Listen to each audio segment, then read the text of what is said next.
what are the 3 main reasons why people sabotage themselves and how to overcome it. So self-sabotage is often unconscious, driven by deep-rooted fears and negative conditioning, usually connected with some traumatic experiences in childhood, and it keeps people stuck in patterns that prevents them from achieving success, happiness, or personal growth. And I'm gonna break it in 3. I'm gonna give you top 3 why people are sabotaging themselves, and I'm gonna also be talking about how to be on your side and how to stop sabotaging yourself so you can live more fulfilling, happier life for yourself. And first one is a big one. It's a fear why you are sabotaging yourself, why we are sabotaging ourselves. First one is a big one. It's a fear of failure or fear of a success. It can go both ways. So why it happens? Fear of not being good enough. Many people believe they will never measure up, so they avoid trying altogether. Then you might be worrying about judgment or rejection. The idea of being criticized, laughed at, or abandoned by others can be sometimes paralyzing. It's this kind of fear of, it's so paralyzing that you can't possibly do anything else. And it does comes from subconscious mind most of the time. So something to be aware of. Fear of change. Success often brings new responsibilities, expectations, and even is isolation from those who are used to the old you. So fear is a very, very big factor why we are fearing failure, but also fearing success as well. So with the success comes responsibility, and not many people will be, I have to be honest, will be happy seeing you succeed, and that includes your close family and friends. Sometimes they like to see you where you are so they can, manipulate you, etc. But how to overcome this fear? So we need to look at how to reframe failure as growth, to view failure as data. Each mistake is a lesson, not a reflection of your worth. Every successful person has failed multiple times before getting it right. And if you look at the history, if you look at the people who are very successful, you realize if you read about them that they have failed many, many, many times before they have succeeded. So keep at it and see any so-called failure, see it as an experience, see it as a good opportunity for you to grow and learn. Take imperfect actions. I really like this one. Perfectionism often masks fear. Instead of waiting until everything is perfect, start now and adjust along the way. Visualize success and prepare for it. Many people subconsciously fear success because it feels unknown.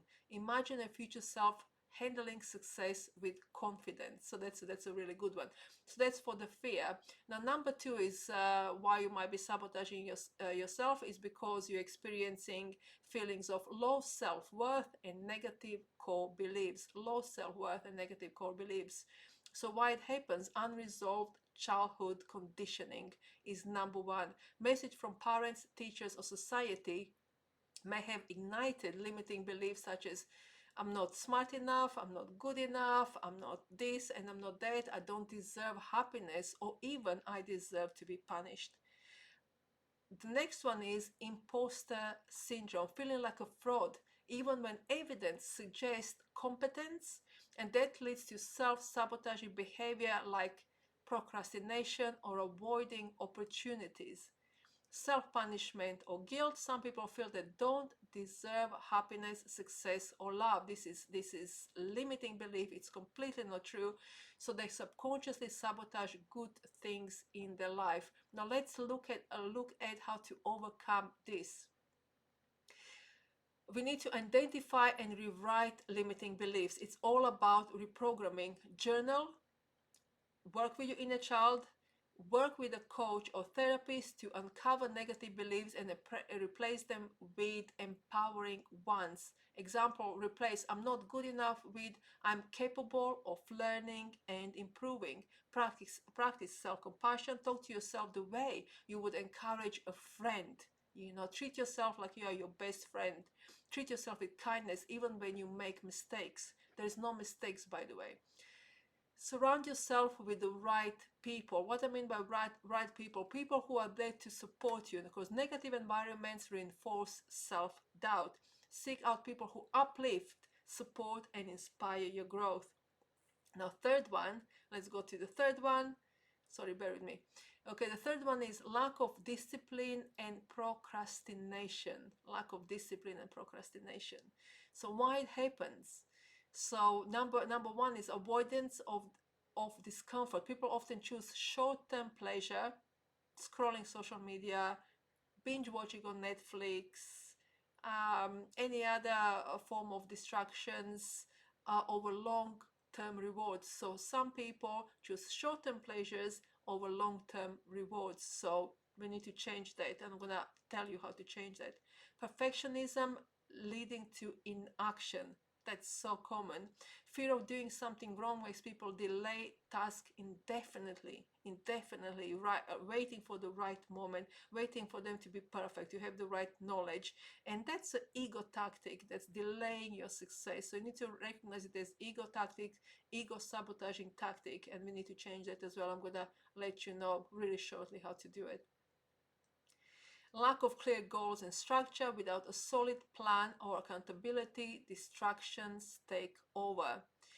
So without a solid plan or accountability, distraction takes over. So let's look at how to overcome it. So for the last one, set small achievable goals.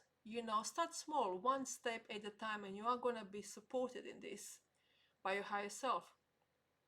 Instead of saying, I need to get in shape, you can say to yourself, I will walk for 10 minutes every day.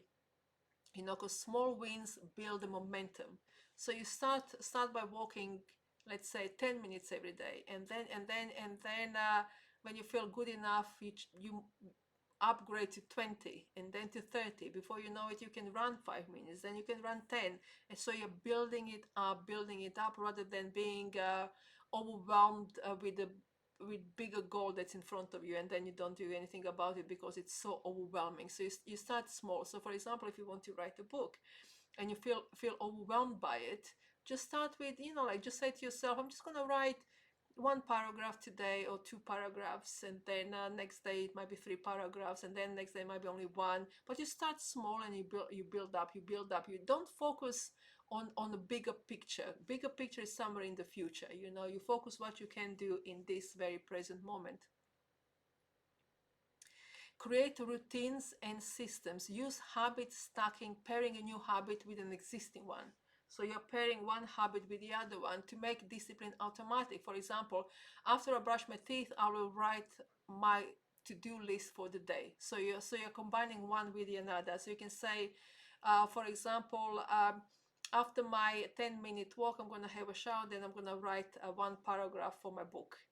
So you're pairing different habits together, and you're getting yourself used to being in that habitual state.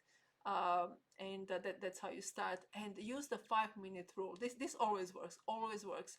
Everybody always has 5 minutes. Even if something is so overwhelming, think, oh my gosh, I can't possibly do this. Say to yourself, okay, I'm just gonna do it. I'm only gonna do it for 5 minutes. I can do 5 minutes, and you can do 5 minutes. So if you're struggling to start, tell yourself you'll do it for just 5 minutes. Often that's enough to break inertia and to keep you going. 5 minutes, it's not overwhelming. I'm gonna just write a couple of pages, or I'm just gonna sit in meditation for 5 minutes. 5 minutes, I can do 5 minutes. And it's such a phenomenal trick, really, that always works.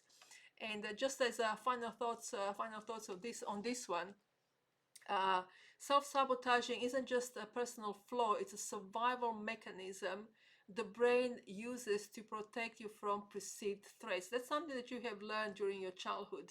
That you need to sabotage yourself to protect yourself from your environment, or in the childhood. Usually starts in the childhood, but it can be in adulthood as well.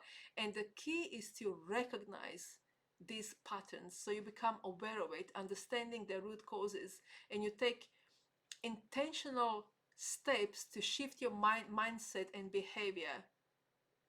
If that resonates with you, do let me know in the comments if you have any questions. And usually with this one, it's self-sabotaging. It's always advisable to work with a spiritual therapist, anyone who is aware of spirituality as well, because your body mind is connected with the spiritual world and your soul. So you need to work on all three elements to reprogram yourself. And don't blame yourself. Forgive yourself really, really quickly. If you have sabotaged yourself for, I don't know, 30, 40, 50 years, it doesn't mean that your life is over. You can always start again by recognizing I'm sabotaging myself. I have been sabotaging myself for so many years. I wasn't aware of it, or I was aware of it. I forgive myself totally, and I start from now to change and completely rebuild my life, because I owe it to myself. I owe it to my inner child, and I'm not gonna give in to all this trauma that I have been put through as a young adult. I hope this is helpful. Do let me know, and I wish you all the best.